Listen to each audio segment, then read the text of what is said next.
We're back at you in gloves off, and today we got our dear friend Randy Blair, Republican chair of Webb County, and we're going to talk. Thank you for the invitation. Oh, thank you. And we're going to hear a little bit about what's going on with the politics of Laredo and Webb County, and let's see what we have in store. What's coming on? We have a couple of races that are coming on with Republicans in them, right? Absolutely. We've got two very good races, I believe, that are going to be coming out in November in the general election. And the first one is Luis de la Garza. He's running for state representative against Richard Raymond. And I think that's going to be a race to the end. I think it's going to be, I'm sure it'll be close, but I think Luis is going to have a very good chance of being the first elected Republican in Webb County. Well, wonderful. And what are the differences that you see in both candidates? What do you see? To begin with, Luis is truly from Laredo. His family is here. He grew up here. He can represent Laredo because he knows Laredoans. He has experience. He's through his appointment in the appraisal board that he's on or has been on in Austin. I think he knows how Austin works, and I think he knows how to get things done up there and can get them done for our benefit. I have never really truly felt that Richard Raymond represents Laredo because he basically moved in just in time for an election. And I know his family goes back here, but he does not go back here. And I think that's one of the biggest differences. What I know de la Garza is a little bit more knowledgeable in trade and so on and so forth. And how do you see that affecting Laredo? What do you think the difference will be? When it comes to the international trade, which he has worked in before, he's gonna know exactly how it works. And without knowing the background as to how all the transactions work, how the freight moves through here, the connections into Mexico and the areas that do the shipping through here or receive shipping from here. Again, firsthand experience, you can't beat that over somebody that just knows it because he's talked to people or knows it because he's, seen how the laws are through Austin. Luis has lived it, so he knows it better. Right. And, Raymond's been well liked. He's very in this area. So you're going to need somebody that's also well liked in the community to go up against somebody like that. And I think Mr. de la Garza has that. I think so. He's connected through a number of organizations here, the Kiwanis. People do like him. And being that it's not, that side of it is not controversial, he's not a gruff person, he's a very kind person. Richard Raymond's going to have his hands full. Right. And the other race where another Republican is the county judge race. Absolutely. County judge race, we're going to see Poncho come out with a lot of information. He has been through the government here. He was city councilman. So he knows how Laredo works. He's from here. He spent some time outside Laredo, living up in Austin, working up in Austin. So he knows how government works in a lot of different ways. He knows how it works outside of Webb County. I think he's going to bring that in, and he's not afraid to discuss the difficult issues, and he's not afraid to go head to head with Donald. And I think that's going to be good. I think he's going to keep it very clean, very straightforward, and he's going to make Donald, if Donald wins, he's going to make him earn his seat, which will be good. That'll be an interesting race. And I know Donald, and this was something that I'm going to praise him on, and I'm going to praise him on him standing up towards the voter fraud that's going on, and we'll be talking about that right now because nobody's ever done that before. So at least he stood up for something. Yes. And on that point, which is a concern. Let's talk about voter fraud. Let's talk about that issue that's going on, because it's a concern that's been with Webb County for a very long time. Possibly forever. It's a long time issue, and what's amazing about the voter fraud that they're looking into right now is it's a side of it that we have discussed for many years, and I've heard stories forever since I've moved down here about how people have ballots sent over to the retirement homes, and then they grab them and they fill them out themselves, and it's like, come on, people don't do that. Well, guess what? They did it, and we truly have proof that it was done this time, because whoever did it in a way that it can be, I mean, it's very obvious. And there are some of those individuals whose ballots were voted for the individual without their knowledge that are actually going to be the ones that truly bring it to a head. And I've not received confirmation that the Attorney General's office has picked it up as a case, but I do know, because of the letter I received, that the Secretary of State's office, who handles all the elections in the state of Texas, their people believe that the case we have here is worth the Attorney General's time to come down here and investigate. So I have a very strong feeling there will be an investigation.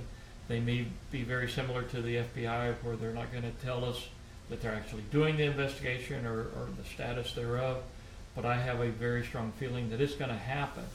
And hopefully they'll not just find the person who did the fraud, but they need to go deeper, and they need to find out The root. who is behind it and who got them to do it.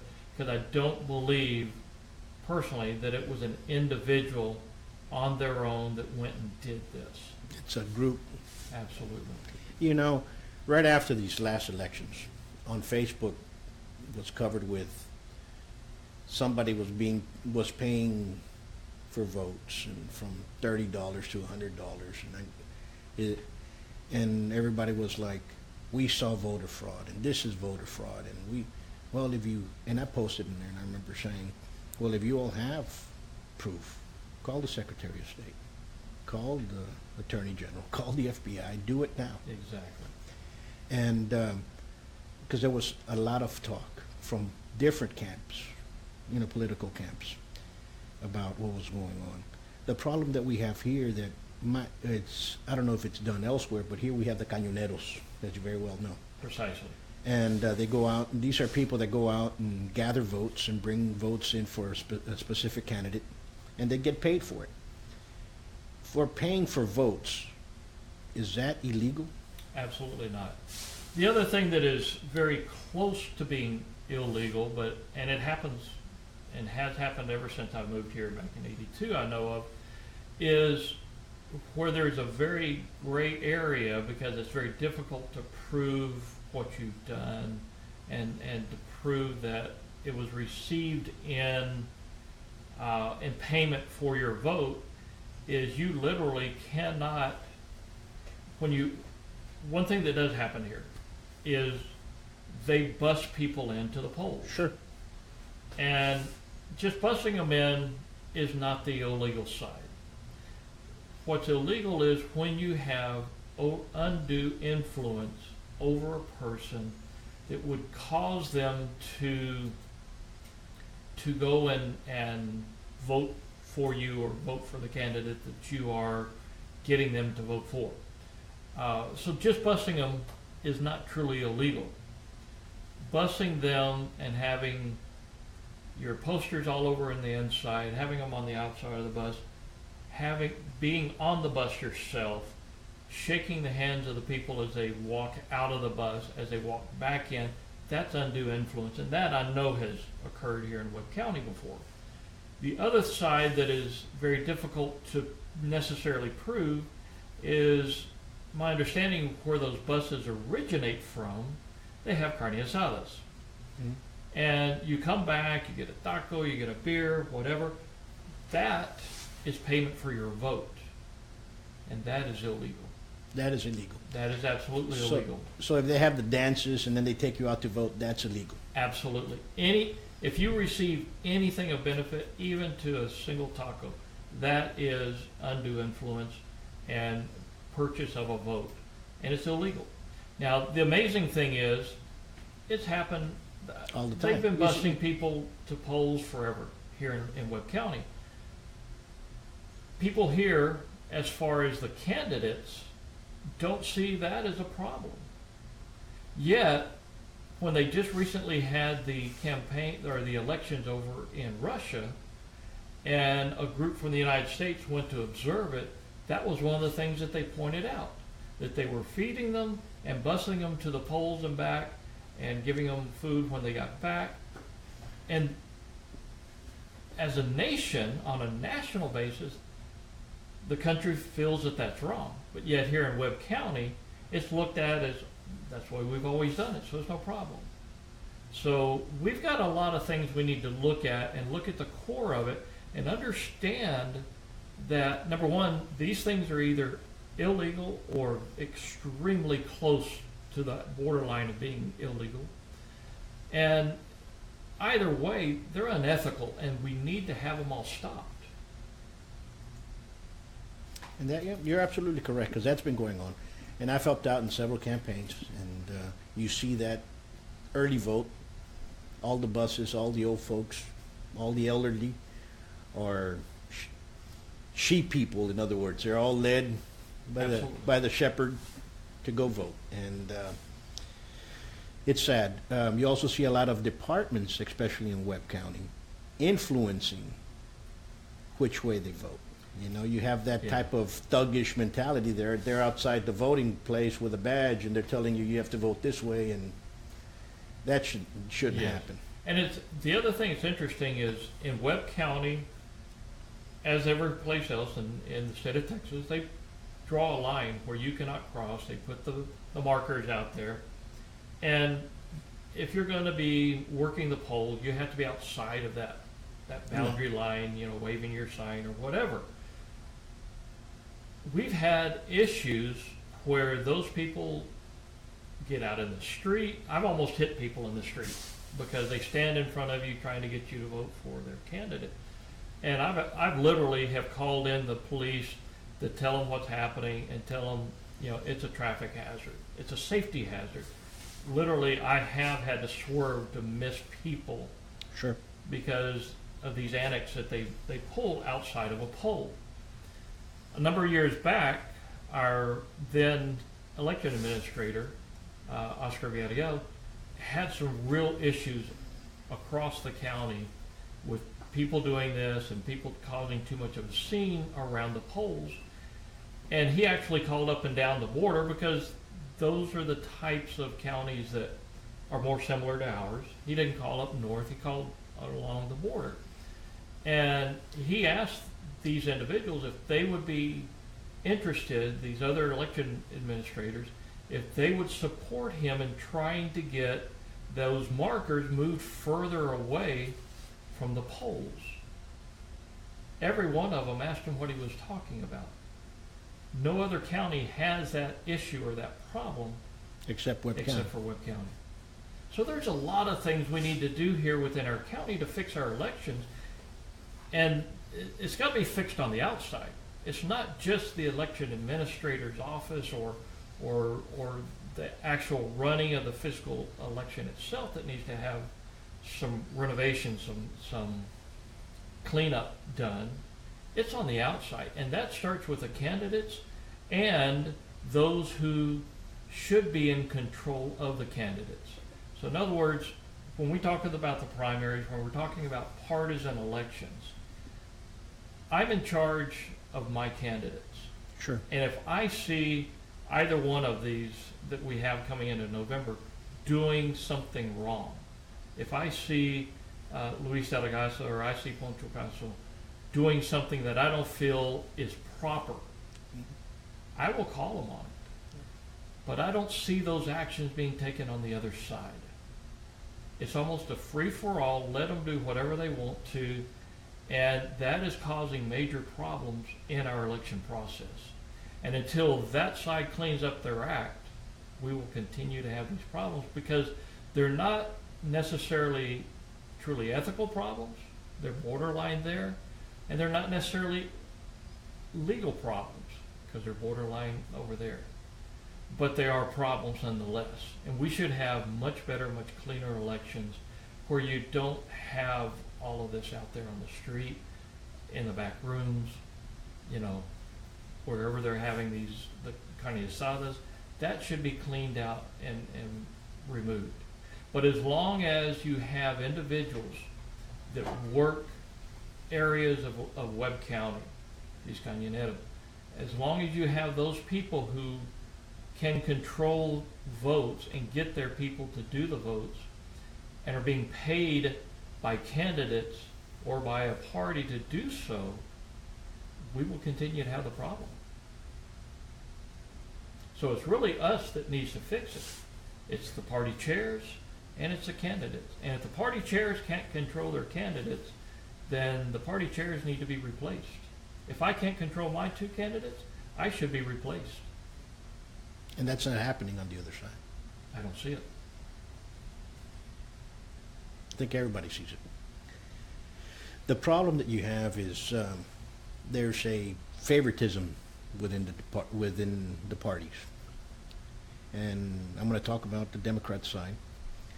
And they already have their own candidates who they're going to vote for, and these are the ones that you have to vote for. And if you're not voting alongside this, we're going to oppress you some way, form, or fashion, one way along the line.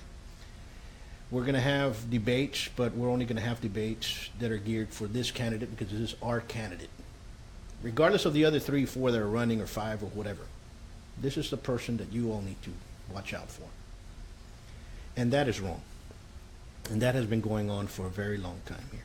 And you're absolutely correct. Is there a way to remove a chair? Or does it have to come by vote? Only if the people wish to. And if the people feel that they have the ability to. So in other words, if the people put up a candidate for the Democratic chair or the Republican chair, Sure. the people can remove the ones that up there. Besides voting them out, how can they go ahead and do a process? Is there a complaint, or is there something? It's almost impossible to remove a county chair, and that was proven up in Austin. In Travis County, on the Republican side, during the last election, they had an outlandish individual win as a Travis County Republican chair. And the reason they won was, my understanding, number one, I believe they were first on the ballot. But number two, there was a huge number of new Republicans that came out to vote in the primary. And these new Republicans didn't know either candidate. They knew nothing about either one. They didn't know the one that won bragged about not spending a dime on his campaign and was a basement blogger. And that's what he said he was. That's basically how he lived his life. And all of a sudden, he won because there were so many new votes and new voters that came out in that primary. They tried their best to completely shut him down, and they went to the extent of changing the bylaws of the county party, basically extradited him, just had it where he had zero power, couldn't do anything except find a microphone and cause problems. And he continued to do that for a while until they finally overcame it. But it was almost impossible to get rid of him. Yeah. Can you hold 2 public offices? Legally, yes. Depending on what they are, you actually can. There's no restriction for myself running for a nonpartisan position and holding that position. If I I cannot have my position as party chair and run for a partisan position. So I can't run as a Republican for a county position, we'll say, because I'm of the party and I have a position within our party. Within a party, you can only have one position. Okay. within the party. And that's how that works. Now, it's very interesting right now that with this case that we're bringing up with the Attorney General's office and with the Secretary of State, that we have the county judge Sure. has filed a complaint. Our senator, Judy Zaffarini, has actually, she didn't file a complaint, I understand. I believe what she did, I'm sure because of her position and her long standing in Austin, is she went straight to the Secretary of State's office and voiced her concern. Well, thank her for doing that, for standing up. You know, Absolutely. Thank you, and Senator. the judge as well, because if we didn't have people at that level complaining and literally filing these complaints, I'm not sure my complaint would have gone anywhere. Sure. And especially when they look into it a little bit deeper and find out that all of these ballots that are suspected to be fraudulent ballots were actually filed in the Democratic primary, not the Republican primary. Why do I have a concern? Well, my concern is of all the elections, period. Right. And that's what one of the things that, you know, I try to stand up for, and I try to basically fix here in Webb County is our election process. If we don't have integrity in our election, we're not going to have good turnouts. Oh, wait a minute. We didn't have 30% come out this last time. You didn't even. So to me, that is proof of two things. Number one, people don't believe in the integrity of our elections. And number two, they're not very excited about the candidates that are on the ballot. Yeah, you're absolutely correct. About 3 weeks ago, we had a gentleman here, Mr. Castillo, that came in and he was talking about he had done a survey for the past 3 years on why the voter turnout of Webb County was low. Mm-hmm. And he said that it was distrust in the public officials. There was way too much corruption, and people basically didn't want to vote. And well, you saw it right now. And how many do you expect from that into the runoff elections and then again into the general election? How many votes do you kind of project? I'm hoping in the November election that we're going to actually create excitement in our election, because we're going to have very opposite views, mainly coming out of the two different parties coming in and going head to head. It's not just two within the Democratic Party that are going against each other and trying to work out possibly personal differences or whatever. This is going to be, I believe both of them are going to have very strong platforms that are going to have real issues. And that's what they're going to try to bring up. And we're going to try to have a true issue election, not just a personality, but an actual issue election. And if that happens, I'm hoping that's going to draw people out. You're absolutely correct. I've been hearing a lot of people that are not content with the tax increase, with the ad valorem taxes. People are going off the wall, and people are mad left and right. And the first thing, we need to vote this person out, and so on and so forth. And that's what you're hearing. Absolutely. And I think that right there is going to be detrimental to a lot of people. And not only there in the school board, you're going to see a lot of people flip in the school board. Which probably needs to happen all the way across the board. You know what I'm saying? So people are not liking what's going on. Yeah. Okay. All the government entities, I truly believe all of them are overspending. Sure. They're spending on things that they don't need to be doing, and they're wasting money in those areas.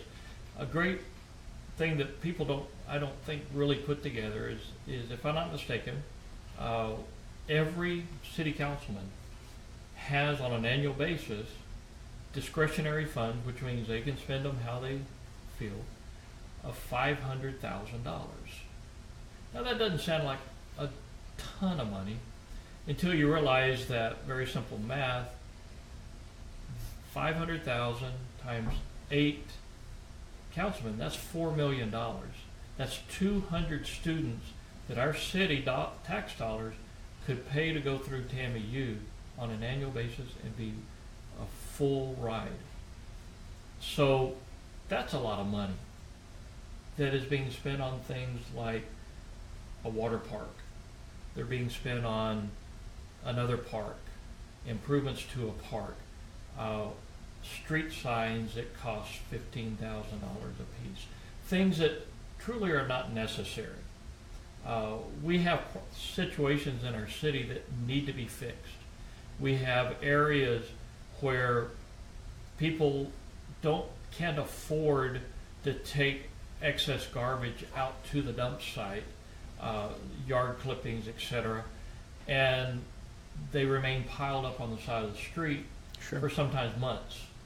And things like that are not good for our city in any way. There's nothing positive about that. And it could be fixed so easily, but instead they have this discretionary fund of $4 million a year that truly could be used for so much better things. Oh, you're absolutely correct. There's the problem that I see within the city is you have a lot of department heads that shouldn't be there anymore. I think we need a rollover. I mean, you got folks there that are in there for 20 years, 15 years. They've already surpassed 2-3 different mayors. You know what I'm saying? And those ideas are hindering the growth of the city, okay, to a point. Why? Because they're controlled like a little mob family. Either you do it this way or the highway. You don't like that, we're going to send you an inspection. You know what? So that's where they get into trouble. I don't think it's the public officials themselves. I think it's more the departments that are doing things that they do not understand what's going on. They're not keeping an eye on. And when it happens, all of a sudden the FBI is there. Exactly. And some of it is for the same reason why we really need to have a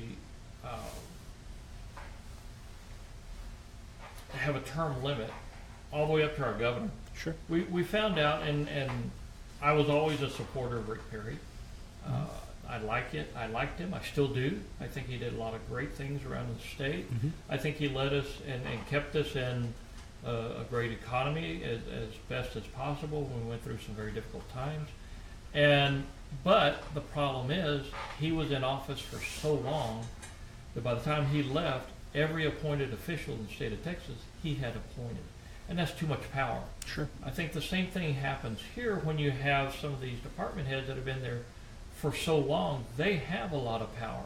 Sure. And all it takes is a councilman going to one of these department heads and saying, I want you to do this. And they have the power to do that which may not be truly right. And then ethics charges get filed with the police department, and we'll see how far those go.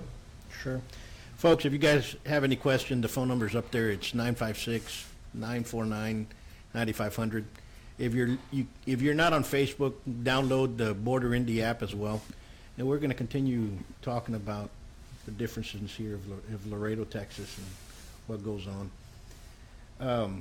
Mr. Blair, let's look at one major thing. What did you think about the change of Oscar Villarreal to Mr. Diaz? How do you feel about that? Do you think that's a positive growth, or what happened? Well, first off, I had a very good working relationship with Oscar Villarreal. Okay. There's no question about that. We weren't personally friends outside of the office, but we were friends. Sure. I never had a problem with him. If I ever asked for any information, it was freely given to me and given to me quickly. If there were problems within the election, he would contact me about them. So I never had a problem with him.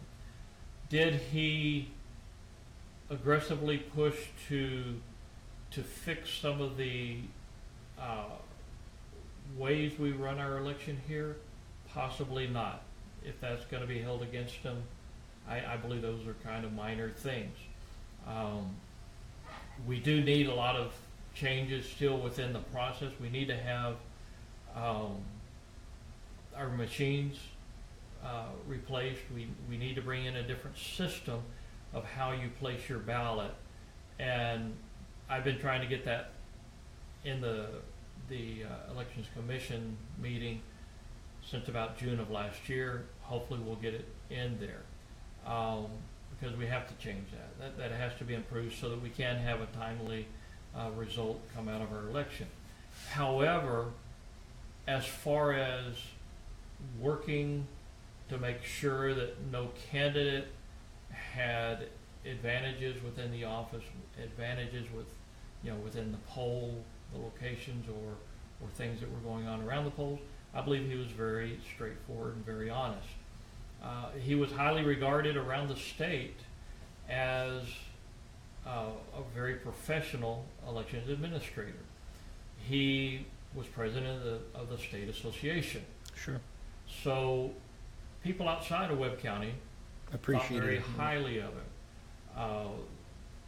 The saying has gone back many years, over 2,000 years, matter of fact, that people aren't going to be welcomed in their hometown. Sure. So that's, I think, one of the big problems. He, I do not believe, would have ever compromised his job and his professionalism by giving in to the local groups of politicians and candidates that we see here.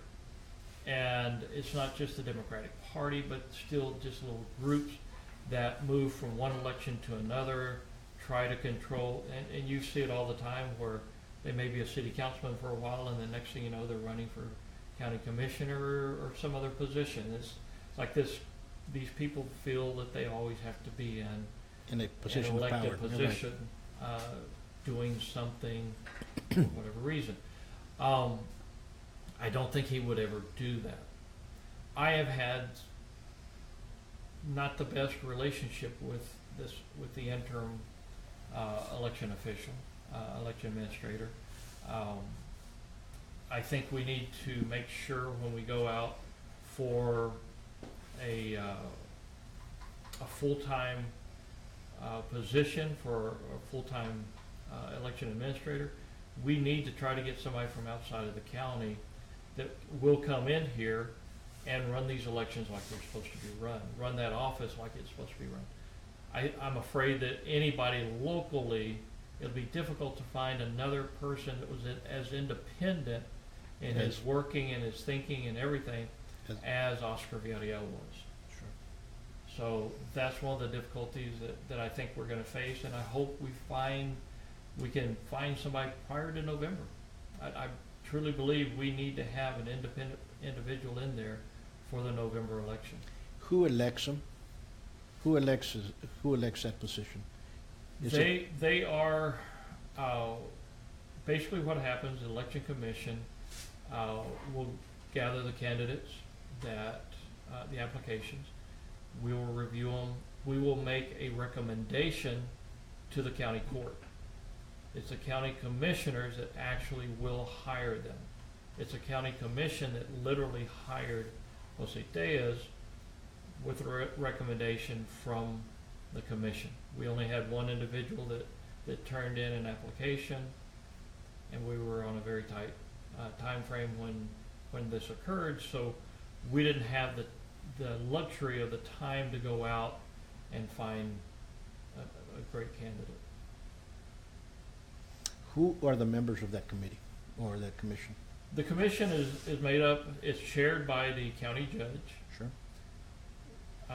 Two of the members are the two party chairs, the Democratic Party chair and the Republican Party chair. You have the county clerk. Okay.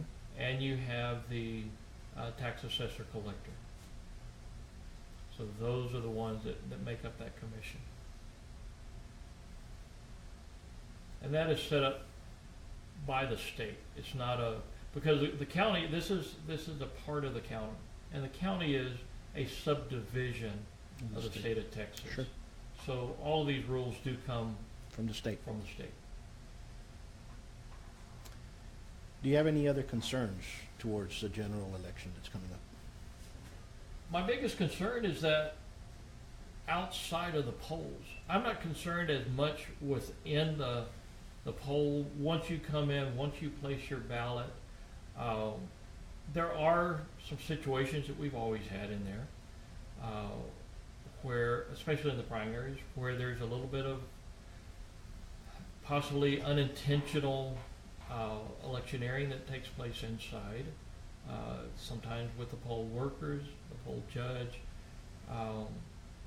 But in the November election, when you have your ability to grab a single ballot, it's not a Republican or a Democrat, it's a single ballot, and you can go over to the booth and mark your candidate and put it away, and nobody sees that ballot, nobody knows how you voted, whether you voted Republican or Democrat, then from that point to the point where it's counted, I believe that those that work in the counting room are very professional.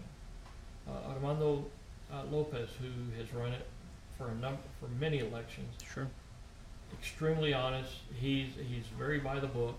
Sure. I always laugh because one time in a primary, which means I'm on the ballot, I walked in just to make sure everything was, how it was running, and that it was, everything was going good inside the counting room.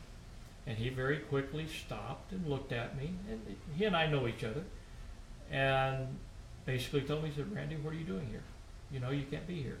And I looked at him with a dumbfounded look like, "Oh, yeah, that's right.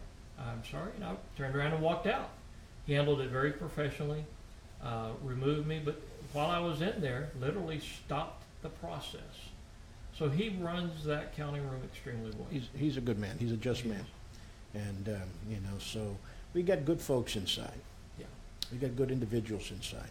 It's the outside that I'm outside. concerned with. Right. I'm concerned with the areas where an individual can go out to their community and gather 100 votes or 50 votes and are paid to do so, and possibly pay for those individuals for their votes.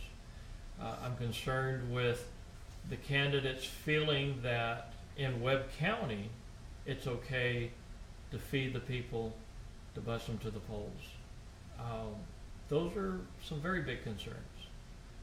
I would love to see our signage come into better control. You can see it right now where there's some signs around town that are too close to the street. Sure. That's one of those things that I monitor with my two candidates. So I guarantee you those signs that are my candidates are not too close to the street. They're not too close. They're not blocking any view or anything of that sort. I've talked to them many times about it, and they both know the rules, and they are very strict on following it. Sure. If for no other reason, it's because they don't want to have to go downtown, pick up their signs, pay a fine, and Sure. go put them back up. They want to put them up one time. So, but they are also the type, I believe, that are wanting and willing to follow the rule of law, to follow the ethics that are laid out, and not just be an ethical, law-abiding office holder, but candidate as well. That shows a lot. I believe so. And that shows a lot, and you seldom see that in the other parties. It's kind of like, I don't know, it's a fight for all, or they'll put it on, they won't even ask for placing a sign, they'll just place it on the property. Or they'll argue with the person because they feel that they have the right Right. to put it on a piece of property. And if somebody goes in there, and this is what I'm against. You have a small business, and they say, he wants to voice an opinion, and says, "You know what, I'm gonna vote for candidate A, put your sign outside." Well, all of a sudden, candidate B comes in and says, "You know what? I am the head of this department, and guess what's going to happen to you?" Yeah. They get threatened.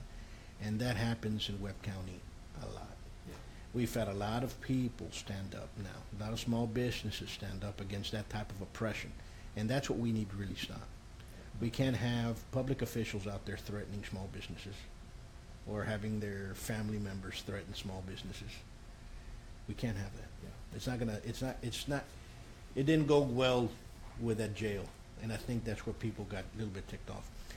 And the increase in the taxes of the jail and the increase of the ad valorem taxes is going to determine who's going to win in November. I believe so, because as you know, everybody's just getting their new evaluations Sure. on their property, and they're facing large increases. I've seen one where in the Heights, their property value went up about 48%.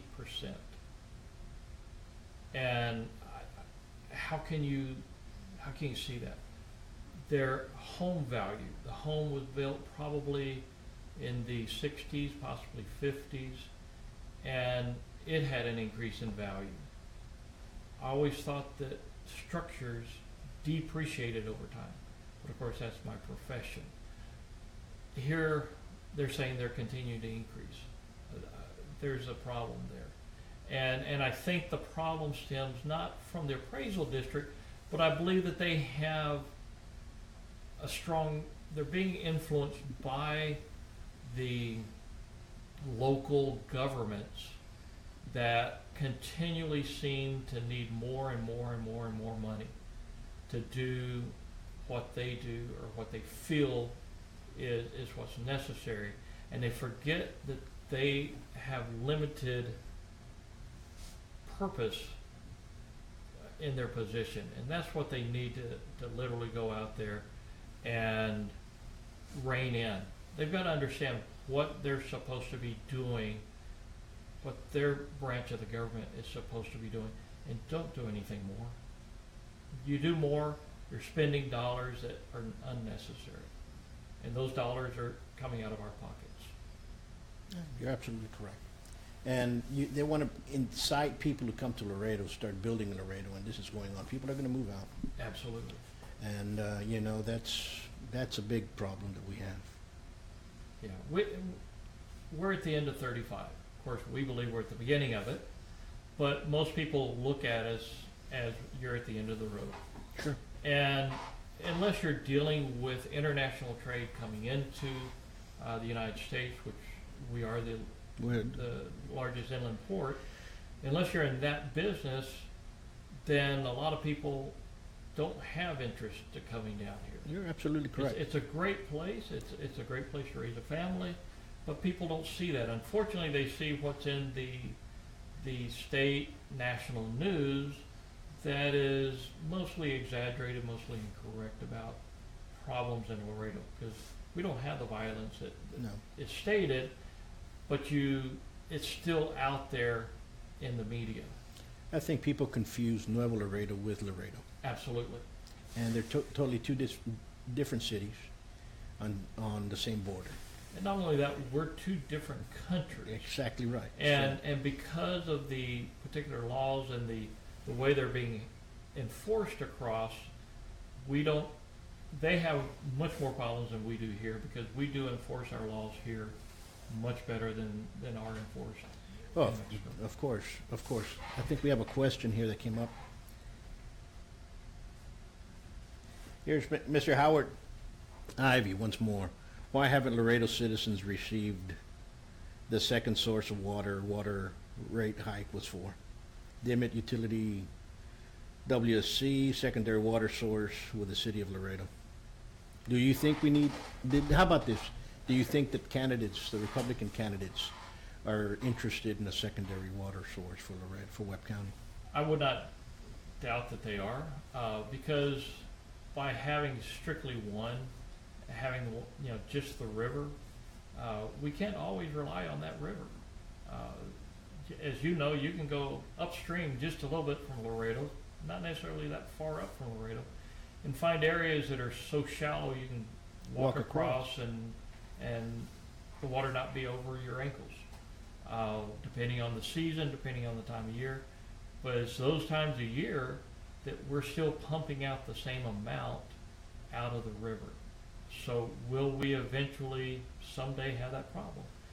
If we are coming anywhere close to it, we're limited on the growth that we can have here in Laredo, because we don't need to pull a Austin Travis County where they're having to buy water from hundreds of miles away and pipe it in to feed their growth. And they're having some serious problems up in Central Texas with water. If we don't look forward into the future for Laredo, we will have those problems, and we only have one source. We can't, the next city, decent city is 150 miles away. We can't afford to pump it that far. So we have to find these secondary sources. If we've already said we're going to, if we're already, especially if we've already got taxes out there, revenue supposedly bringing this in, then somebody's not doing their job securing that secondary source. Yeah, you're absolutely correct. That is our future. That is our future. And I think, how do you see our government? Do you see our government trying to project for the future, or do you see our government kind of stagnant and I'm here for tomorrow, next year? How do you see that right now? Unfortunately, I see them more looking as though we need to be isolationist. Just take care of ourselves here and don't worry about necessarily the growth. Let's just take care of our people here. We can grow a little bit, but we don't have to grow that much. I don't see them going out and aggressively looking at things that will help our city. I see they're looking at a project here for our convention center based on one plan. I don't see them going out and looking for other players, looking for other plans.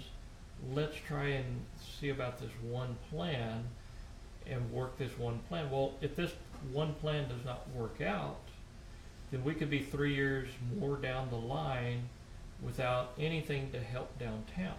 Yeah. And if what I've always been told by many of the merchants from downtown or the property owners from downtown is the biggest problem with downtown is not the vagrants. It's not the people that live on the street and make it not quite as pleasant of a place to go shop or dine. The problem is, where are you going to park? Sure. And that's not being taken care of. And you can't do that by building a small parking lot here and a small parking lot there. We have to, as a city, invest. If we're going to try to revitalize downtown and we can't get the landowners and the business owners to pitch in necessarily, then we have to go down as a city if we're going to revitalize it and build a high-rise, at least 4-story parking garage. Take up a block. It can be done. But without solving that problem, then even people that try to service businesses downtown or try to go down there and park and enjoy a shopping experience, they have to worry to make sure that their meter doesn't click off, because those that are checking the meters, 2 seconds and it's done. You're absolutely correct. You're right. I mean, I see projects being brought. I see events being brought, and you see them as a franchise being brought here. And then all of a sudden you see them no longer here, but guess what? We changed the name, we changed 2 letters of the word, and we're going to have the same event because it's the parks and us doing it. Yeah. Wait a minute, and you see that event flop time after time. I go, why didn't you just pay the person that's bringing the event instead of you trying to copycat something that you all can make it work? The city and the county, and I'll talk about both of them because I'll just put them into one basket. Their job is not to run events. Right. Their job is to promote and bring people in, make the atmosphere where people will want to come down here and have these events, whether it's professional baseball, hockey, whatever. That needs to be done by the industry, not by the government. Anytime the government gets into business that they don't belong into, it's going to flop. And it does. And we see this time after time. We see that departments, Park and Recs is a great example, unfortunately, where they think that they can bring in, they do have the power to expand the facilities, and that's where they need to work and do their job on that end. But as far as bringing these groups in, you've got organizations that can do that. Why not let those organizations do it who have the ties, who have the can bring them in here and do the job so much less expensive to our tax pockets than when the city or the county does it. But we see it time and time again. These things can be run by organizations and need to be, No, you're absolutely correct. whether for profit or not. That part doesn't matter, because there's nothing wrong with trying to make a dime. There's nothing wrong trying to promote something for the benefit of the community. Absolutely. Whether it's a sport, I don't care what sport it is. Okay? But once they get it and they take it and spin it off into their own little, I guess, fantasy world of their being the promoters or whatnot, all of a sudden you see them flop pop left and right. Exactly. But that goes back again to having way too many department head directors that have been there for 10, 15, 20 years, 25 years plus. Very possibly. And some of this has been going on for so long. Many people don't know it. The older individuals do. I'm sure you're very aware that the design for Riverwalk was designed for Laredo, Texas, Of course. not for San Antonio. It was from here. And look what it's done to San Antonio. Absolutely. And it could be done here still, but until we have city fathers that will accept plans and thoughts of this and creative ideas, then we're going to continue to be the smaller city of Laredo. And it's still more of a town. We've grown tremendously since I moved here, Sure. but we're still a town. We're not really a city. That's not a bad thing, but we need to be able to continue to progress. We don't need to be left behind the rest of the state, the rest of the country. You're absolutely correct. Well, thank you for your words. Absolutely. And, Thank you for the invite. No, anytime. We'll come back here and just talk about what needs to happen.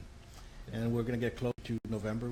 I would like for you to come out here and let us know exactly how the party is doing.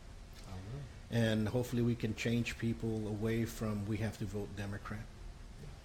And that needs to happen here in Laredo. And I think people are waking up and saying, you know what, I'm a person.